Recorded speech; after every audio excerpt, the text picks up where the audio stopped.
আমার হাতে আর মাত্র সময় ছিল 2 দিন, আর এই 2 দিনের মধ্যে আমার 2টো ঠাকুর কিন্তু কমপ্লিট করতে হতো। আর এই দেখো, এই ঠাকুরটা হচ্ছে আমার একটা বন্ধুদের বাড়ি পুরনো ঠাকুর, ও আমাকে দিয়েছিল, কারণ আমাকে বলছিলাম যে এরকম মাটি ফাটি লাগে।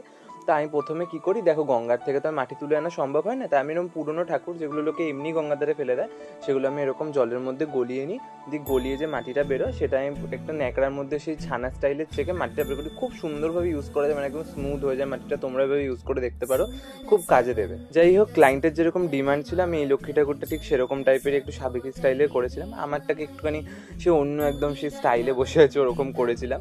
আর দেখো, কিছুক্ষণ পরে যখন রোদ উঠেছিল, রোদে দেওয়ার পরে ফেটে কি অবস্থা হয়েছিল, কিন্তু এটা কোনো ব্যাপার না। আমি ভালো করে তারপর মাটি দিয়ে পুরোটা লেপে নিই, ফাটা ফাটা যা জায়গা আছে সব মাটি দিয়ে ফিল আপ করে লেপে পরিষ্কার করে নিই। আর আমার হাতে কোনো সময় নেই, এবার লাস্ট যে ভিডিওটা আসবে সেটাতে ঠাকুরের রং আর ড্রেস পরানোর ভিডিওটা তোমাদেরকে দেখাবো। তারপর তোমরা জানি না তোমাদের কেমন লাগে। টাটা।